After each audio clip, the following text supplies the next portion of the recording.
inhabitants of the land. Hath this been in your days, or even in the days of your fathers?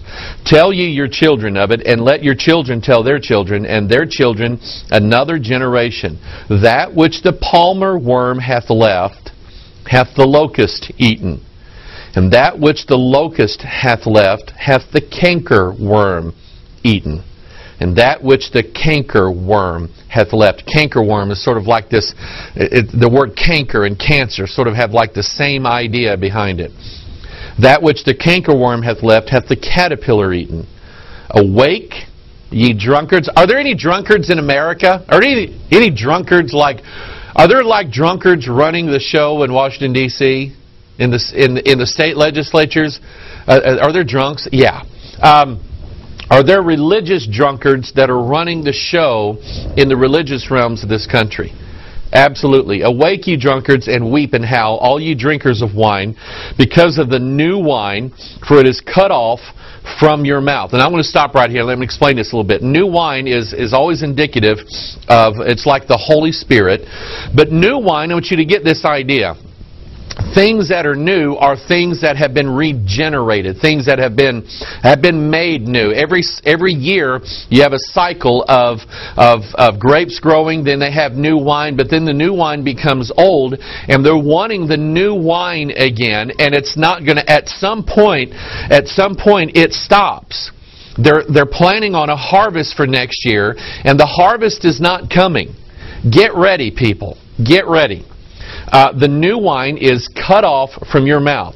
For a nation is come up upon my land, strong and without number, whose teeth are the teeth of a lion, and hath the cheek teeth of a great lion. I want you to think about and we've talked about this in other areas before, but let's focus it on the economy right now, or on the way of life of America.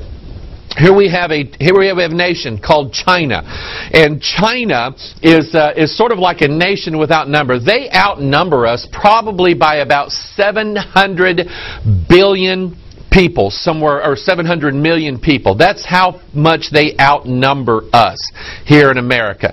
Those people are more willing to work because they don't have what we have. That's why all of our jobs are going there. That's why all of our wealth is going in there. And I want you to think about a lion and the teeth of a lion. The teeth of a lion are designed to do one thing, and that is run after the prey, grab a hold of it, and not let go. And you see where we're getting here.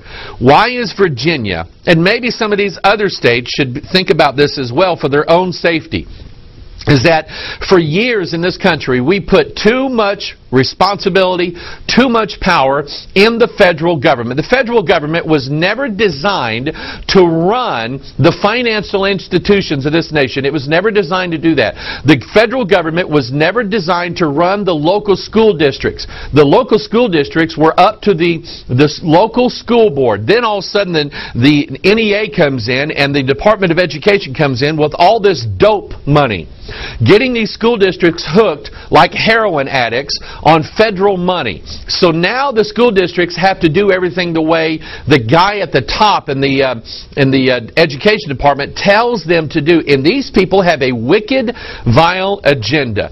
But we have put all of our eggs into the basket of the federal government. And what has happened? The most corrupt men and women have run the show all of this time, and the sinfulness of America, we're getting what we wanted. We're getting what we paid for in this country. Mark it down. And so here it is. God says, I'm going to send in whatever the palmer worm didn't finish, the locust is going to eat. Whatever the locust left, the cankerworm is going to get. And whatever the cankerworm left, the caterpillar is going to eat. And four things here: principalities, powers, rulers of darkness, spiritual wickedness in high places. But they're all now coming together to destroy the wealth and the fabric of the United States of America. Wait till we start losing wars. Wait till we start losing militarily. Wait till those things happen. Wait till we have to ask for help from other countries to come and bail us out here militarily in our own land. Wait till that. I'm telling you, people, it's coming. It's coming. God said this in Deuteronomy 28, the Lord shall send upon thee a cursing, vexation, and rebuke, and all that thou settest thine hand unto for to do, until thou be destroyed, and until thou perish quickly. Because, here it is, because of the wickedness of thy doings, whereby thou hast forsaken me. Where are the leaders in this country who stand up and say, we need to get back to the Bible? And I'm not just talking about the political leaders either.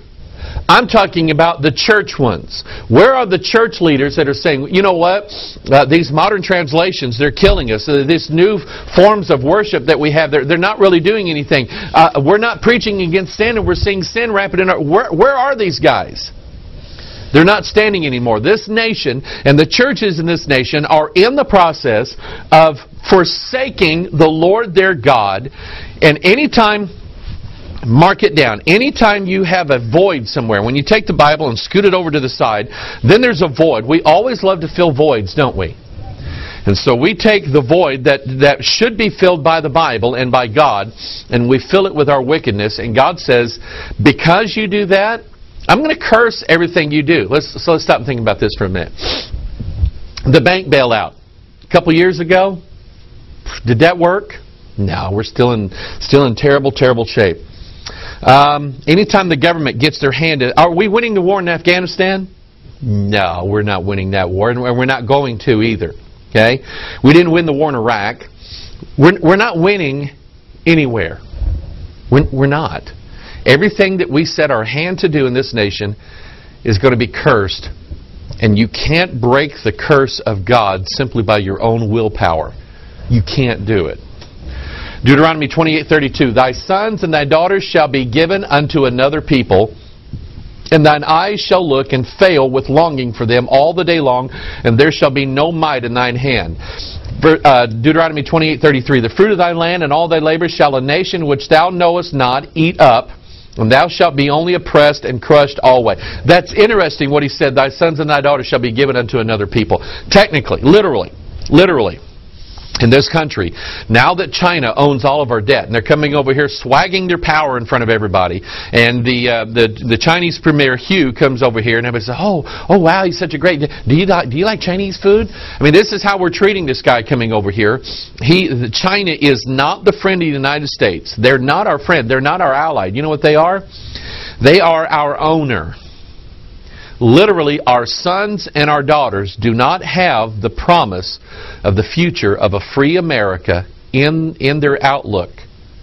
They're being given over to another people. This is what's happening in our country, people. The fruit of thy land and all thy labor shall a nation which thou knowest not eat up.